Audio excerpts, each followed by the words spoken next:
Texas Folklife presents Author Talk with Marcela Fuentes, author of Malas.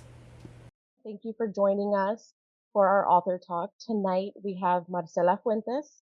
She's the author of Malas, a multi-generational saga following the story of one family living on the Texas-Mexico border. That's the book, and it's back here too.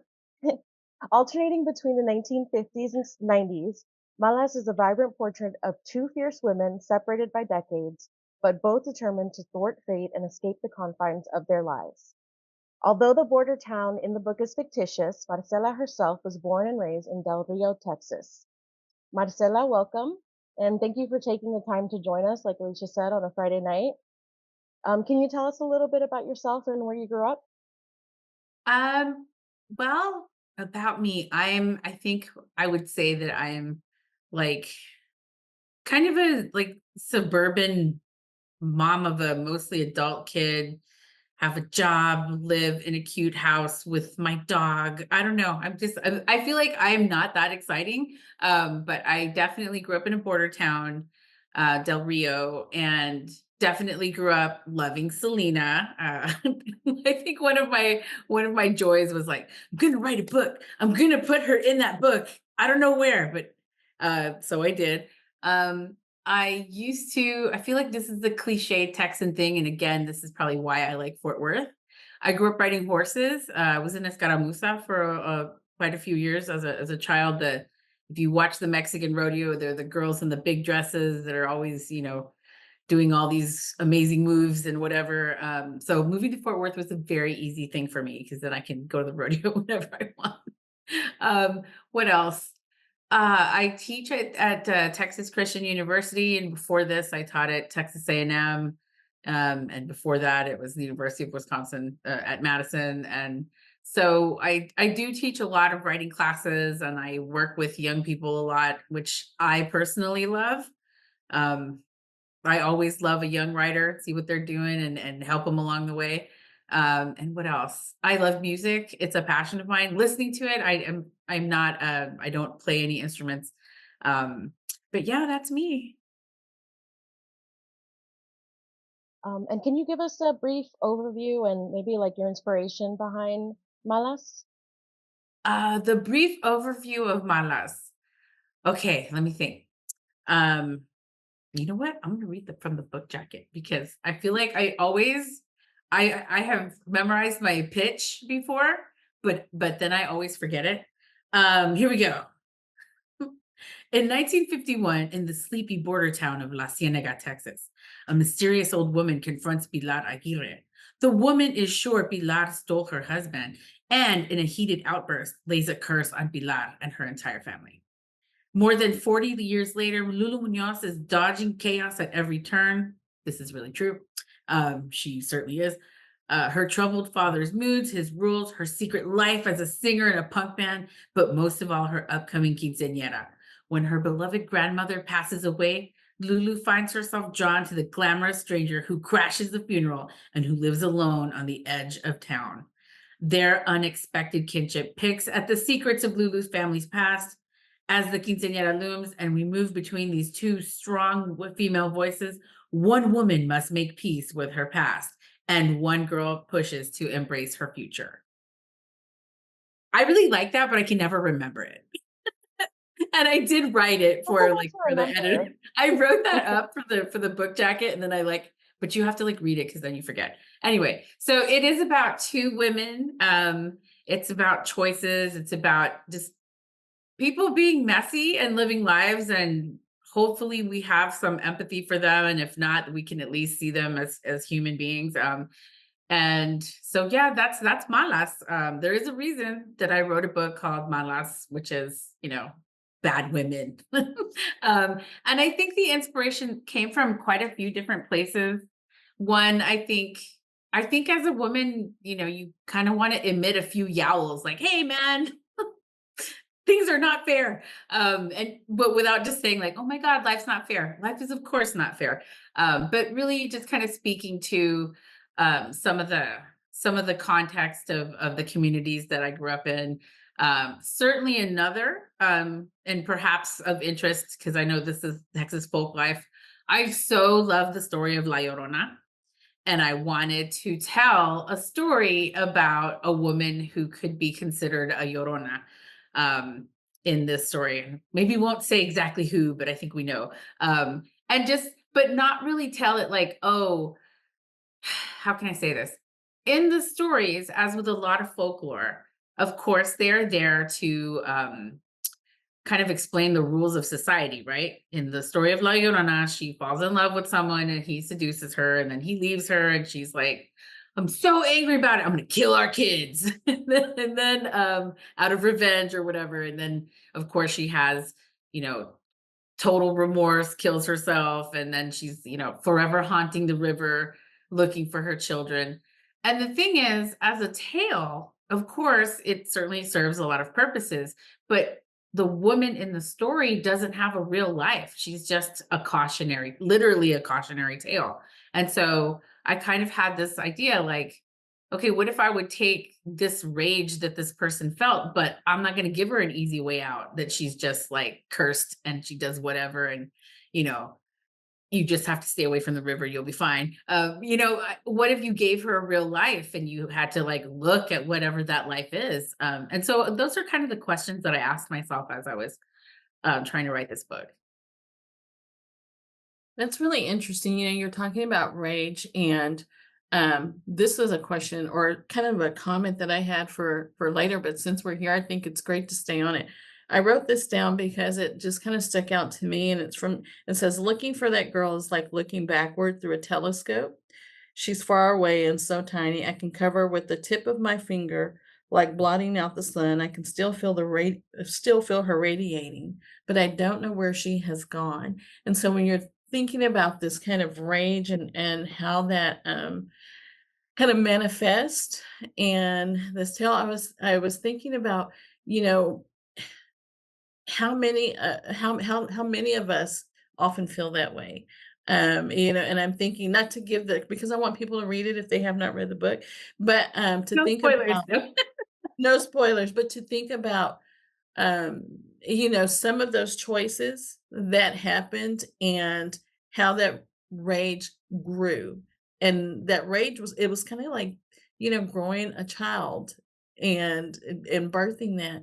And I'm thinking that how many people that are actually going to, kind of wrestle with this is what I've experienced, but I can't find myself because it's overshadowed. I can feel, maybe who I thought I was gonna be at 15, or, I thought, I was gonna have this kind of life, but it didn't happen that way because of some of the choices that I made for different reasons.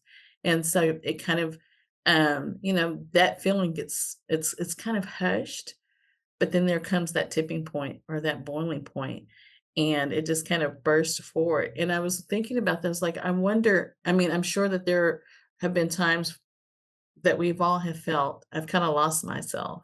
And how do I find myself again? And then there's that anger that's there. Yeah, no, you mentioned, you know how La Llorona is like a folk tale that we tell as cautionary, but like it kind of reminds me of this like author talk that we did with Leticia Yurieta for her book Las Criaturas. When we did our author talk, we kind of talked about how in some of these folk tales that she had written, like the female rage gets turned into this monster and it's like a big scary thing. But like, how did it get there? Why did it get to that point? Nobody ever really talks about that. Like, there's a reason why La Llorona did what she did, you know? So what you were saying just kind of reminded me of that first author talk that we did because like, we only see like the scary part of it. We don't know why. We don't see why. There's a reason why there's the female rage. And I think it's not, I mean, in the book it's like really focused on that, but not necessarily only women. I mean, if we think about even the classic Langston Hughes poem, "What happens to a dream deferred," right? If you don't get to achieve your dreams, or you somehow are boxed in either by your choices or because of the situation that you're in or whatever it is, like I feel like that bitterness is the thing. What happens when you don't get to do the thing you feel that you should have done or that should have happened for you? and I don't want to make it sound like uh there's no personal responsibility there. Of course there is, right? But there's also, within communities, some people are more marginalized than others, but everyone wants to have their dream somehow. And I think that idea of like that somehow somebody is, maybe not as able to reach it because of, whatever social strictures or whatever things. I think that's a lot of where the novel is kind of pointing at. Like, what if you do it, if you decide to try to achieve your dream, but it's even not even maybe a good dream? Like, I don't know. There's not a lot of easy answers in Malas. Now, and thinking about that, Complicated, like yeah, everything, it was so complicated, and like I just resonated so much with the women in this story, and like Pilar, like I felt so bad for her. Like at some points I wanted to cry, like just the circumstances and the choices that she had to make were just difficult, and you never know what you would do if you were put in those positions. and thinking about so rage is a theme, and I know several other themes come forward. How did you come about, selecting these themes, or what reflections were you hoping to convey through those themes within the story? Rage being one of them, maybe identity as another. Well, I mean, I think that the truth is that, and I'm sure that a lot of writers feel this way. Like when you sit down to write the book, right? You're not like, okay, what are the themes I want to work with, right? um, you sit down to write the book, and you're really thinking about that character and kind of trying to feel your way to what they want and what their story is, right? So a lot of when I was first writing Pilar, I think that a lot of what I was feeling was her desire to be accepted, to feel like she could trust her husband, to like I felt the love that she had for her son Joselito, and like that her world was very important to her.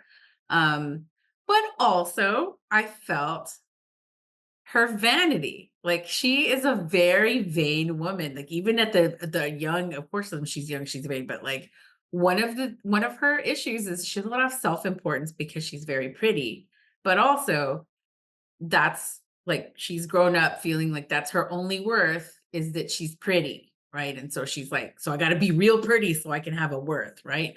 And so I feel like the thing that rather than the themes being the first thing is trying to like figure out what I loved about my characters. And for me, um, it was really like that I had so much compassion for Pilar, but I also really liked her. She was like feisty in this way, and she was like unapologetic about like wanting to be beautiful, which I feel like even though a lot of women are encouraged to be beautiful, we're not encouraged to think we are beautiful, right? It's like you should be beautiful but not know it. Right? You should be like unconscious of your beauty. And it's like, do you even know how much money you spend on having to look beautiful? And so I really like that about her. And I think when I was writing Lulu's section, which came somewhat later, um, it was really, I think I really more began with this idea of this little girl who just wanted people to stop lying to her. Like she's like, I'm tired of lies. She goes around telling lies, but she's tired of lies. She's very like, and so I think for me, the first things were to hear what they had to say to me. And then afterwards, when I had more of a draft, then I was like, oh, this is actually a feminist novel. Like you would, of course, you read it and you're like, oh, well, yeah, it is. But when you're writing it, you're close, you're just looking at the stories and you're just kind of thinking about what the characters are telling you. And I was like, okay, this is about feminism. This is about kind of talking back to a very patriarchal community, which growing up in a border town, yeah, it was very patriarchal. um, and what else? And just kind of like putting in all of the things that were meaningful to me. The kind of rise of Tejano music, the folklore, the community. I'm very passionate about the place that I came from because I feel like it's only ever in the news if something bad is happening there. And it doesn't give a full picture of that community. So I have a lot of things I was trying to say. And I know you talked about like Pilar's vanity, um, and I was thinking like maybe in her later years, like maybe that was like the only thing that she could really control that was still hers, you know? So maybe that like it was so important to her at that point to still stay in shape and work out and all that because it was like it was hers and she could still do something about it and like see the result, you know? She Oh, it's couldn't. definitely like an issue of control. Like she's like, I'm still gonna be super slim, Mhm. but also like you know, what she doesn't have a lot in the rest of her life either, right? She doesn't, not saying that you can't, that's the only reason to go to the gym. That's not what I'm saying. But she doesn't have a lot of like, she probably doesn't have a lot of other things other than her pets and whatever all. So, It's really interesting as I'm listening to both of you and then how you just laid that out. But when I was reading her, and I was fully aware that she was this very beautiful woman, but I that was not at the forefront for me, and which I think is really interesting. And I'm curious, maybe we should have a follow-up to see how other people read her. Because yes, I knew, oh, she's very beautiful. There's this element of vanity, but then this is more about I can control, these are the things that I can control, and I have ownership over myself. And so it's not, didn't have this, or my father was, I was, who was my dad? What was didn't have that with my just a whole host of things. Thinking, but I know who I am. I know who I've become, and this is me. But I knew that that element of beauty was there, but that's not how I read her. It was more of, I am owning myself now. I am, I have complete and total control over this. And then you said, what else did she have? Well, that's true. What else did she have? And I was thinking, well, she was working and she was doing all of these other things, right? But when I read that, about her exercising, I was like, yeah, I wouldn't be doing that, but I couldn't even do that. But I was thinking it wasn't the vanity that stood out to me. It was like, I am my own person now, and, mhm. and I can be my own person, and I don't have to answer to anyone. So Oh, yeah. No, I didn't mean like she doesn't have yeah. anything. She has like her whole life. But at Hmm. the moment that Lulu meets her, she's kind of retired, right? She's like almost 70 and she's still like doing lunges across the yard and doing whatever. But what I mean is like she is not a person who has invested herself in other people since this time. Right? This is the first time she's really made those investments in other people or other things. Or perhaps I'm just sitting here making up excuses why I don't go to the gym, right? Like, no, I have a dog to walk. I have a kid to do whatever. I have whatever. I have all these things. But I think for Pilar, it is really about like the issue of control. Like she wants to control how she looks. She wants to be powerful. And she certainly has not depended on anyone else for many years. When she and Lulu meet, she has been autonomous and her own independent person for a very long time, which she is not at the beginning of the novel. Like at the beginning, she's kind of like, you know, she's young and kind of, very much in love and kind of thinks, Jose Alfredo is like everything, it's gonna be fine because he said so, and, all the things you think when it's young love.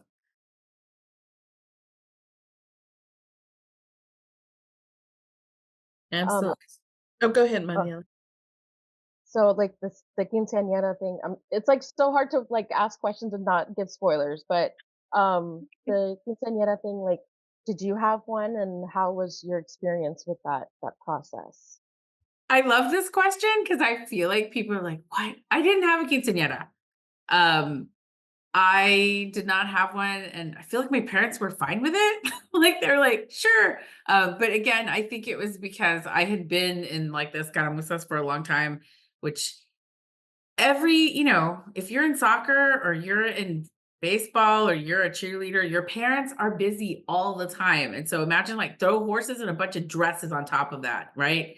I was so sick of the big dresses that I was like, no, we're not having a quinceañera. I'm tired of wearing these dresses with petticoats like every weekend and whatever. And I'm sure my parents were both just like, oh my God, we're tired. There was not really it wasn't the kind of issue that it is for Lulu. But I think about the idea of a quinceañera. I mean, I attended so many of them. Like, I can't even tell you how many I've attended, right? But like, um, rather than it being like a one-to-one with my experience, which so much of the book is really not, it was more about the idea that this a quinceañera is really like as a symbol of womanhood. Like, what is it actually saying?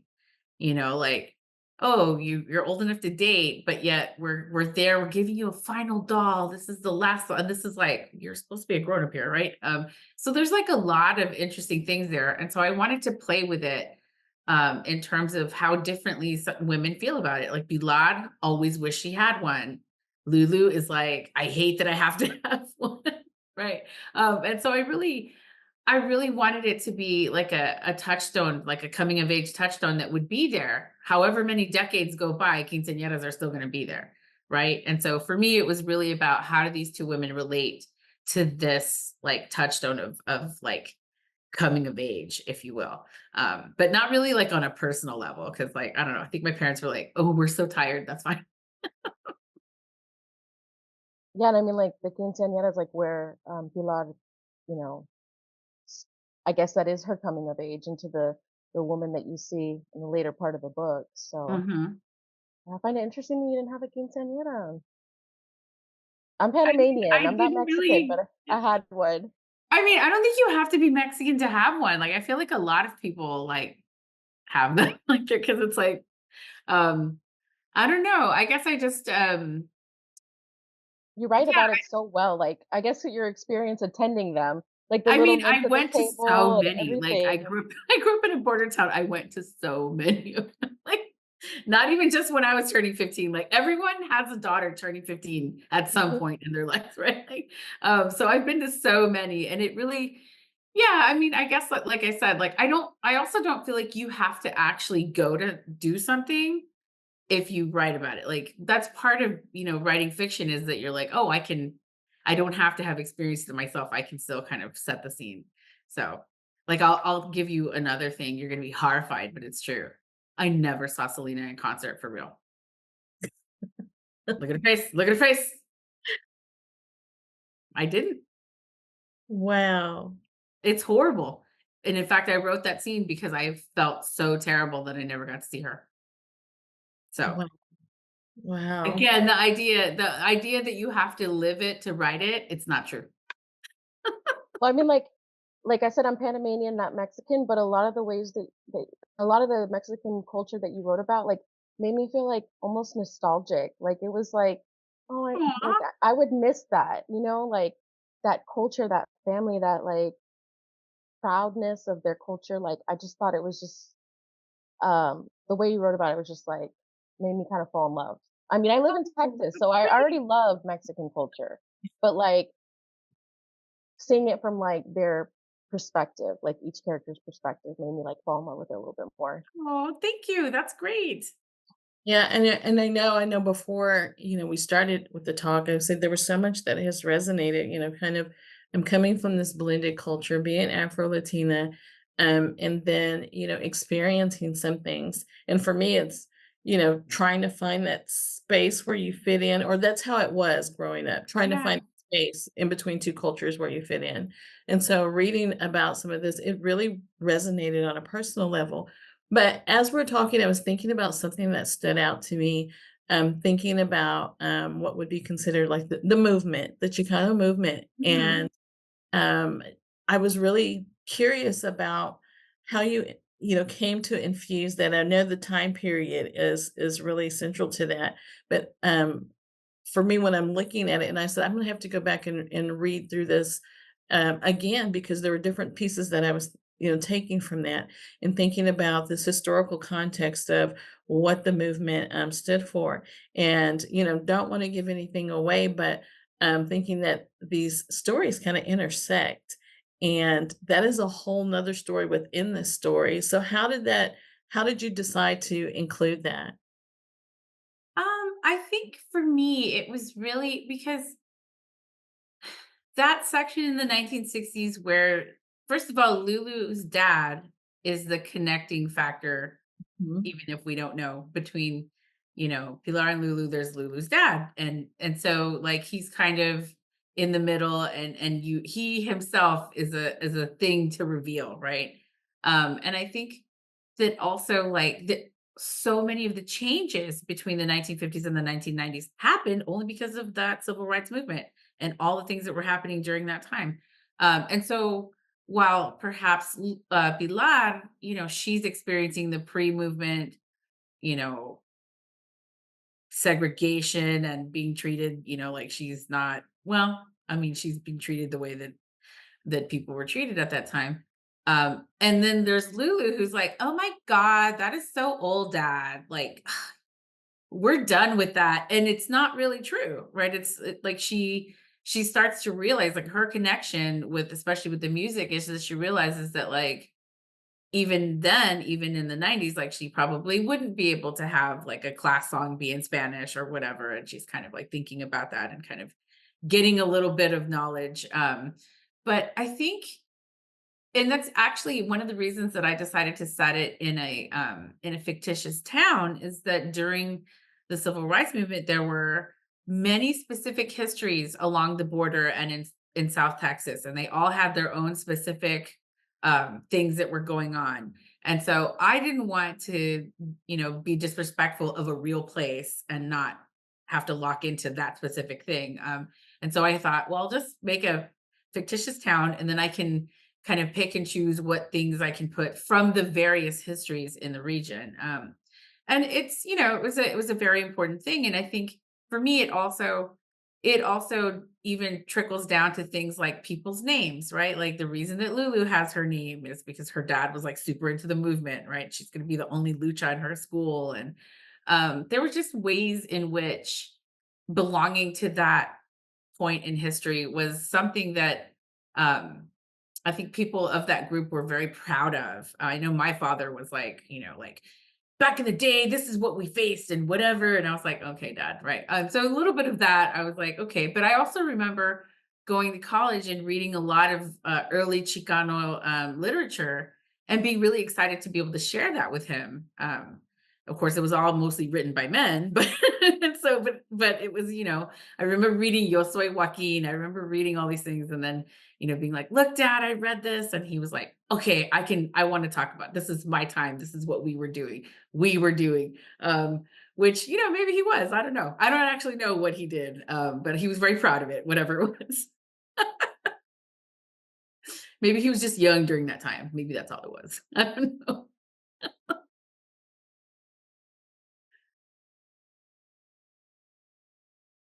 Y'all took both of my questions that I had coming up. It was what Oh no, challenge, I'm sorry. what challenges did you face in portraying these different time periods? And then I mean, doing all the research. You have to do so yeah, much research if you're gonna write a historical novel. I was like, oh my God, when did this happen? When did that happen? Is this accurate? Even the cowboy bread, I was like, okay, this is real stuff. So go back and research it. Yeah. do you plan on writing like more stories or books kind of in that area, like the Mexican Texas border? Or do you want to like expand to different settings and themes for your future books? Well, I have a second book that I have to turn the edits in January 1st. So like this fall, I'm definitely trying to finish it. It is a little bit set on the border, but also set in different places. But it's a collection of stories, linked stories, about like three generations of a family. I think I can't stop writing about families. It's not really about the place for me. It's just like I can't stop writing about families. But in this case, it's like a big family with a bunch of different people in the family and whatever. Um, and it's called My Heart Has More Rooms Than a Whorehouse, which is the which is from Love in the Time of Cholera, where by Gabriel Garcia Marquez, where Florentino is like he has like lovers everywhere, and then he's so disgusted with himself that he's like, "Oh, my heart has more rooms than a whorehouse." And I took that and I thought, you could do that even if you didn't have lovers everywhere, because if you have a large family and you love them, your heart does have more rooms than a whorehouse. There's a room for every person that you love. And that is incredibly difficult. And so really that book is more about trying to again keep your own identity within this large group that always needs something or that you always want to be with or don't want to be with, or having all these different relationships that can be, you know, if you have a big family, it's a lot. So that's my second book, and that's what I'm going to be turning in at the beginning of 2025, and hopefully it will be out by the end of the year or early 2026. Yeah, I like that you have like this like multi-generational writing style because like for me, I know like a lot of who I am today is because of things that have happened in my past, my mom's past, my grandmother's past. And um I think that's why I connected so much with the book is like seeing things that happened a few generations back, how they like ripple down and can affect even, somebody in the 20 and 24. That's true. Um, The past stays with us. It's like just a rock in the water that stays there, right? yeah, and they talk about like multi-generational curses, right? So like Mhm. that this is like book explains perfectly what that means to like especially like Latinas, and I know my family has their little personal story and everything, and when you say that people don't really understand, but I think this book describes it perfectly, like how eventually like there has to be one generation where they're gonna break that. They're gonna try to do things different. And I think that's what like Lulu in her next book is going to, you know, I be feel able to. like everyone has said that. Everyone's like, "Are you gonna write about Lulu again?" I'm like, "I don't know, maybe." I don't I know. would love to hear more about Bilad. Yes, that the in between. I mean, we get glimpses of, this in between space that she occupies. But, that was my question. I mean, listen, I was like, well, when are we gonna get, a follow-up to know more about Lulu, maybe, know more about that in between. I will say, and I'm, kind of jumping all over the place because as we're talking, different things come to mind. I read through it the first time when I decided I was like, we're going to read this book for Texas Folklife Reads because it's great and it Thanks. talks about some of the things that we, focus on at Texas Folklife. But then I was reading it again on the way to an event in South Texas. And the second read, I think you have to read it more than once. And so I'm going to encourage everyone to read it more than once because you will get something different the next time. And and not doing any spoilers, but the event that takes place in the hospital, the when I read that the second time, there was something about reading that the second time that just, um, I don't know, just kind of took the air away from me, and I was like, the ways in which you are writing about grief was so profound, and I'm thinking, the writing process is unique to every writer. But I'm thinking, how did you come to write about grief? And many times, grief and rage go hand in hand. And I'm thinking, I can see how this event kind of burst some of that rage that's there, the carrying of this grief. And so how did that come into play, or how were you able to tap into, some of the emotions that I felt, thinking about this particular incident and some of the other things that happened along the way? Maybe as being someone that has been cursed or that experiences things and they think it's due to this curse and they carry this grief with them. So are you tapping into these emotions? Are they like composite characters that you've or people that you've talked with and they've shared these grief experiences with you? Um, I think yes and no. So I will just say that one of the seeds is a twilight sleep. The twilight sleep is how people used to give birth in hospitals. They'd basically Mhm. like gas you and you would be unconscious while you gave birth, which sounds appalling. Like I'm like, oh my God, I can't even imagine just like being passed out while you know, um, I only have the one child, so I only have the one experience, but still I would have wanted to be awake for it. So it wasn't really that I got, somebody told me their story that was full of grief. It's more like you grow up hearing kind of matter of fact experiences, not grief, not they're not sitting there like, "Oh, here's my grief. Let me let you into it." It's more like somebody makes even just a casual comment and you're like, you know, I didn't really like and so for example, the idea came to me, I think maybe the second draft that was kind of, that I was going to include the twilight sleep. Um, but really, I had heard the first I had ever heard about it was not, it wasn't a story about, oh my gosh, this terrible thing happened to me. It was, I think one of my cousins had given birth. I have a large family. And so somebody's always having a kid, right? Um, Even this year, I think there's like 2 or 3 more babies out there in my family. But I remember one of my tias was like, "Man, it's a lot better now because when I gave birth to whatever cousin of mine was hers, this is what happened on the army base." And she just said like 1 or 2 things, and I was like, "What the blank? What?" But I did not ask her because I was like, "I want to ask her that." Like that's.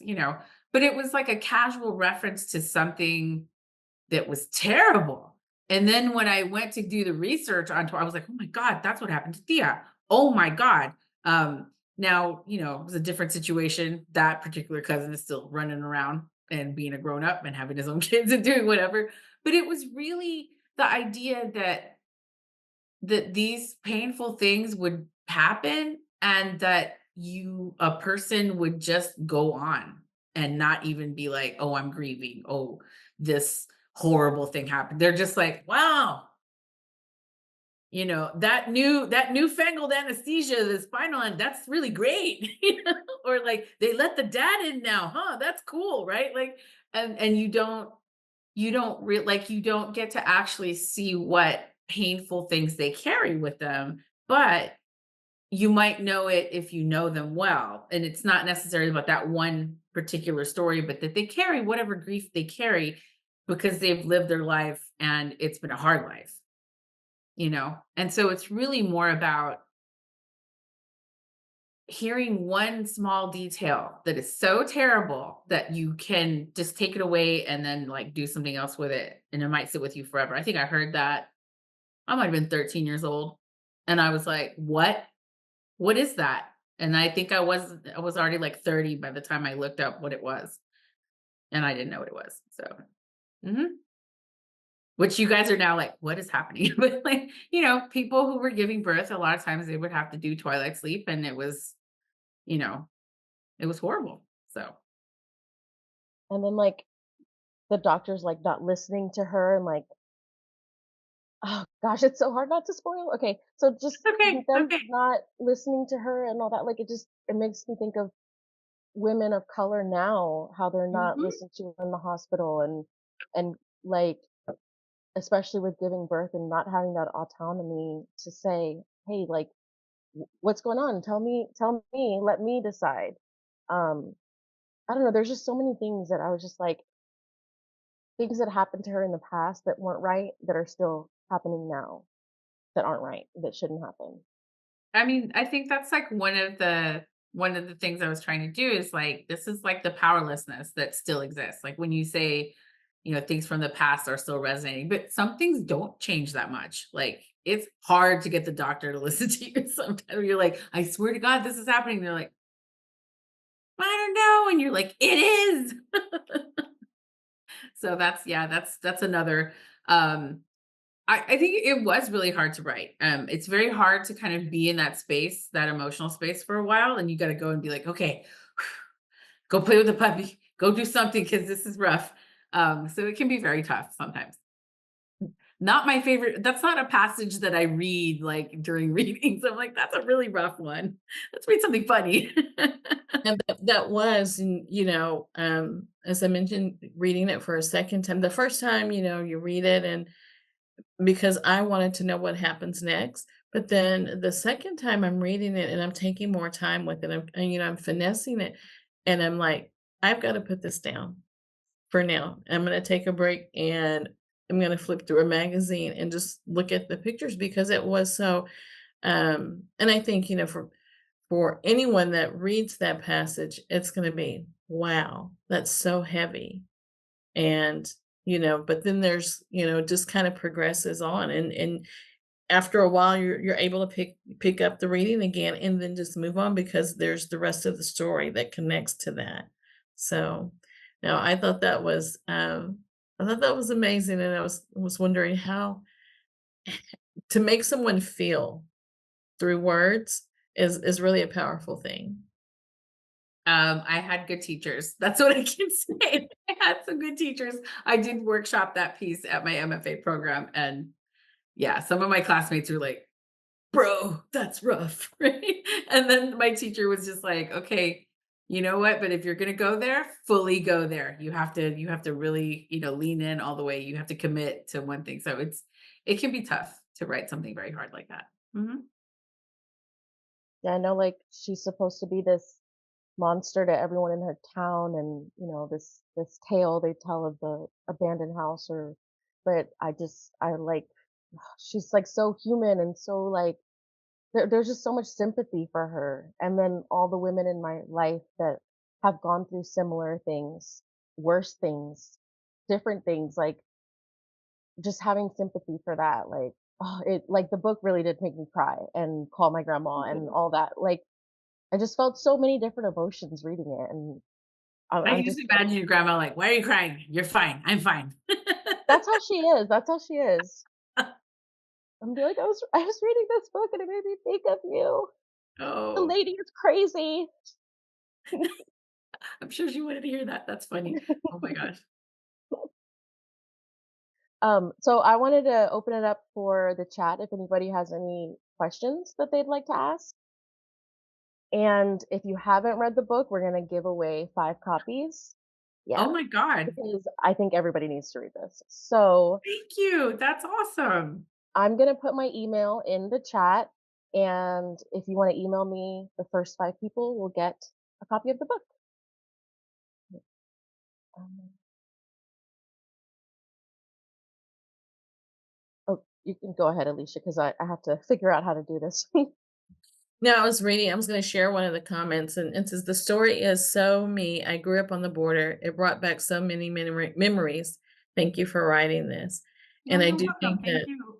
that is from Lorena Buck. And I do think that, when stories are able to do that, to bring back memories, great memories, not so great memories, that when you can see yourself in the story, I think that usually that makes a huge difference. And I think for many people that read the book, whether or not they are a part of this cultural context, that they would be able to see themselves in the story in some way or another. And so for me, I am just love the book. What Lorena has said resonates with me as well. Oh, so Mariela dropped the email address in there. Did we have any other questions? So I don't want to monopolize our time, but just want folks to ask questions if they have them or Like, I comments. want to Share. follow up with everybody once everybody's read it, then we could just go through all the spoilers and say whatever we want. I know everyone's like, "We wanna do spoilers right now." Oh my gosh. I dropped the playlist in there again just in case anybody who had come in a little bit later who could see it too. Oh, we have a Who's my question. favorite character? Okay. I've thought about this a lot, and I really love Lulu and Bilal, and I love them both, and I wouldn't have been able to write their whole stories if I didn't love them, love them, love them. My favorite character, however, is probably Chevy because Chevy's just like cool and ridiculous and just like I imagined him as comic book guy from The Simpsons. Doesn't even remember that guy? Like, I don't know if you guys watch Simpsons, but like the one guy who runs a comic book store and he's always high and he's fat and he has like all of this knowledge of just pop culture. And I really loved Chevy for that. Also because like he's the only person who there really was a Chevy in my life who was like a pothead musician and was amazing and had like I don't think he had a ponytail, but yeah. So I loved him so much. I put him in there. He's passed on and he doesn't know it, but yeah. Um, but in other than that, other than Chevy and his like thrift store slash music store, um, really Bilal is probably my favorite character. She was so hard to write, but worth it. I don't know. It has to be a tie between her and Lulu. Because Lulu's ridiculous and just I don't know. Lulu was so much fun to write. It was amazing to just be like, I'm not gonna be an adult right now. I'm gonna be 14 and just like know everything and nobody can tell me. I Anyway, have a daughter, and I feel like I have a Lulu coming you're in. like, oh, I know her. Oh my I sense it. Oh my god. I don't know. My son, when he was 14, was not like that. He was like, he was so sweet. I don't know. Oh wait, there's a question. Um, it says, I was curious about the family curse and the recurring owl woman. Is this a typical creature in Mexican folklore? Yes. There is a creature, um, and it's like a witch, kind of, right? Like it's called a lechuza, and the lechuza is like a shapeshifter who can turn into an owl. It's usually a woman. Also, it's like a harbinger of like bad news or death. And so there's definitely that uh superstition in the culture for sure. It's like a I don't know if I guess there's probably that in other cultures too, but it's like an omen of death. Like if you see one, something bad's going to happen to you or to your family or things like that. Yeah. I would have loved to put so many more things about the superstitions because they're so fascinating. But anyway, Mariela, you were going to say something. Oh, I was just gonna say, Lorena said her book club is finishing your book, and it has made us cry, shocked us, and made us laugh. Oh, that's so good. Oh my gosh. Thank you. I mean, I would be like sad if it was like, oh yeah, it was fine. No. I mean, there was a part that really made me laugh, and I wish I would have written it down so I could share it now. But I like actually snorted and like I had to pause.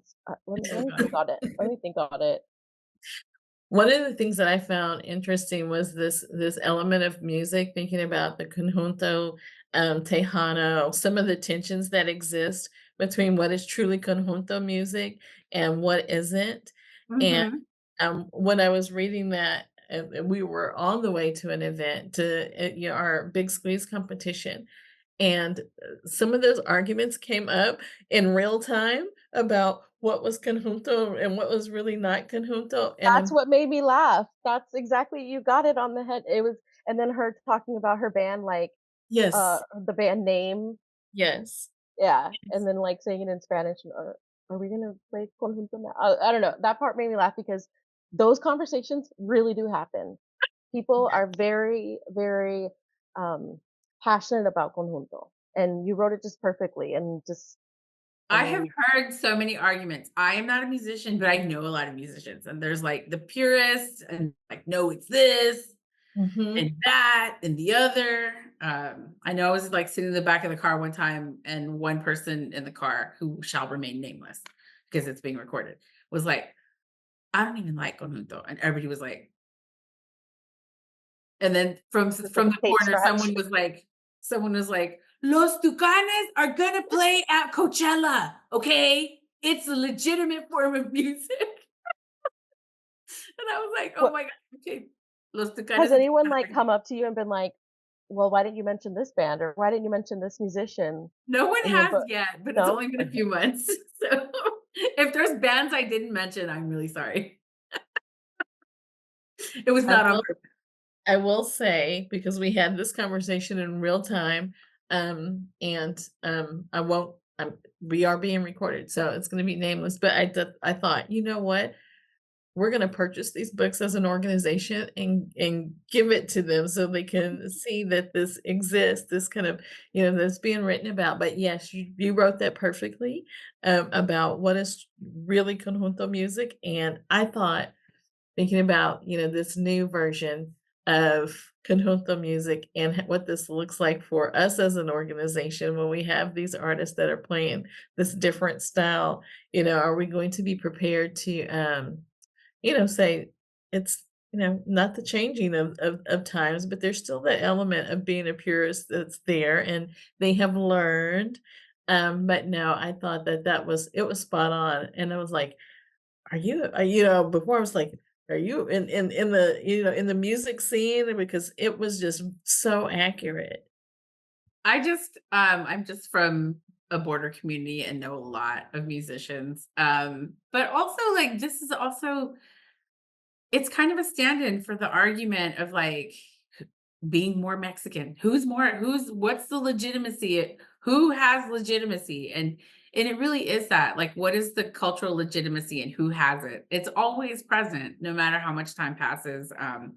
And so I mean, I think that was there even from the first moment we meet Lulu. She's watching Johnny Canales with her dad, and her dad is making comments about which artists he likes and why. And she's like, whatever. Right. So she's secretly disagreeing. But it's that same idea of like who is allowed to be authentic and who is not, which is another thing in the novel, I think. But that's like a whole other conversation. Anyway.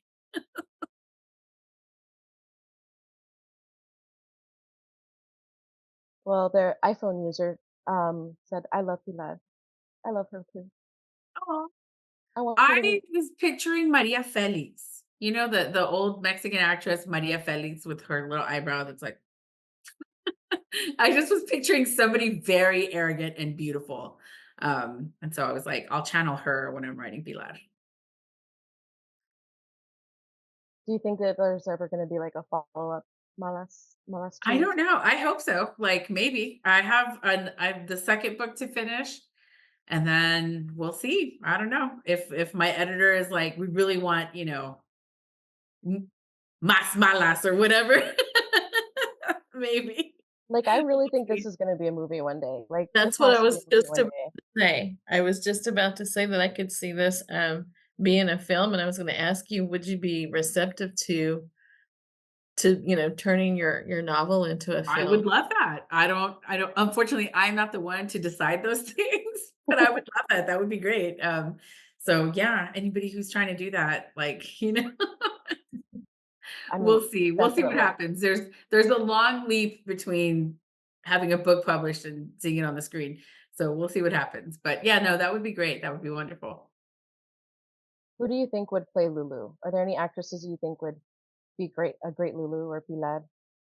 Well, for Pilar, I don't know if I would love to see Salma Hayek put makeup to make herself look like an old lady because, like, I want someone who's actually very beautiful and vain. I'm pretty sure that's Salma. Sorry, Salma. Anyway, for Lulu, I'm not as certain. I think there's a young actress named Mackenzie Vega, and she's like, I don't think she's like in her teens. Or the young woman who plays Wednesday Adams. Jenna She's Ortega? Mhm. amazing. I would want her to, like, she's so punk already. Yes, that's She what would I be pictured in perfect. my head. Mhm. She would be like, "How dare you?" Whatever. Like, I don't know. I really like her. So yeah, maybe that. If anybody's out there, Jenny Ortega, yes, please. Oh, Anyway, wow, it's already 7. it is. It It is. is. No, we could stay on and talk forever, but, I wanna be respectful of your time. Oh, we have 2 new, let's see. The cover is beautiful, it says Yes. Angelica. Thank you. And I didn't have anything to do with it. They were like, "What do you think of this?" And I'm like, "I like this part and this part. Make that." So they did. there's the Yes. cover. It is very beautiful, very eye-catching. I got I this at the Guadalupe Cultural Arts Center in San Antonio, and I think you did a talk there, right? I did a talk there with Irene Lara Silva. middle of July, I think. Yeah, that's Yeah, I where I went. just missed it. Like, just Oh, missed it. So I was like, oh, but yeah, this was just such a great book, and I really, really enjoyed it. Like, thank you. Thank you so much. It oh, was. and I was gonna put I have your event calendar. Anyone, and I see you're going to be at the Texas Book Festival in Austin in November, and Yes. it's exciting. So I am gonna drop that in the chat, and maybe some folks can come out and get a chance to attend one of these events. Looks like your schedule is really full. But It's we it's really kinda it's like wilding out. Oh my god, my schedule is crazy. But I was like, "But if it's a virtual event, we're gonna do it. We're gonna squeeze it in here. We're gonna do this one. I have another one tomorrow night." Um, and so I try very hard to, like, meet everyone because I really just appreciate everybody who has been so kind about my book, and I worked very hard on it for, like, 12 years. So, like, it's a big deal to me that I try to, like, touch base with people who it resonated with. So thank you so much. Appreciate y'all. and where's your live talk tomorrow night? Oh no, it's not live. It's also online. It's Oh a yeah, Zoom. like a Zoom. Yeah, it's a Zoom. I can send you the link or I'll post it. I mean, I'll post it like if that's okay. It's a book club. I Mhm. think it's I think it's Lorena's book club. I could be wrong. Maybe it's not. Oh, it Oh is. yeah, Lorena said I'm yes. like, I think it's loaded. I was like, I think it is, but I also have like 3 other book clubs next week, so it could have been someone else. I don't know. Um, I just put them in my calendar and show up. That's what I do. Because if I try to remember it, Hermanas. I'll be like, Is it Hermanas y Comadres Book yes, Club? Hermanas y Comadres Book Club. That's what I think, or El Chuco Book Club. I don't know if y'all want to jump in on that one. Ask Lorena, I'm sure she'll say yes. Oh, and we missed a comment. Yuli said, "I loved how detailed you are. I could just picture everything." Chuco Oh. Book Babes. Yeah. I love it. Thank you so much. I did absolutely. I mean, I will say, if anybody's a writer, revision, revision, revision. That is your friend. Does not just come magically from the sky into the computer. You have to revise a lot. So, anyway, thank y'all so much, and I will be on tomorrow evening, and then I'll be at whatever things. I think I'm going to Austin, Little Rock, Miami. Um, there's quite a few other places. But I'm really excited about it. It's wonderful. Um, and it's been a really good time. So, Well, I Well, might go to Austin and get you to sign my book. oh my God, yes! If you come to that's really Austin, please. That is exactly what I was thinking. I think, we will be having a strategic planning session. So, Oh so yeah, that yeah. would be great. But no, I just want to thank you for sharing your Friday night with us. Thank everyone who jumped on. If you have not read the book, do yourself a favor and read the book. Don't forget, we're giving away 5 copies. Reach out to Mariela. Mariela has been great. Thank you for taking time off of your vacation, Mariela, to host this. Oh, thank you. And so just This really is what I did. I was like reading for 2 days. I was like, this is the Oh, best way to spend my vacation. thank you. I really appreciate that. And I appreciate you taking your time off of your vacation. And I hope to see you all at the Texas Book Festival. But if not, like there's other events in the DFW area that are coming up. If anybody wants to come to that, wink, wink, nudge, nudge, whoever's there. I would love to see you all. So see you later though. Thank Thank you you. so Thank you. much. Have a good night. Thanks. And thank you everyone for joining Good us. Don't night. forget to Have email a good me night. if you would like a copy at communications at texasfolklife.org. Okay. Woohoo. Love Thank it. you. Good night. Good night. Good night.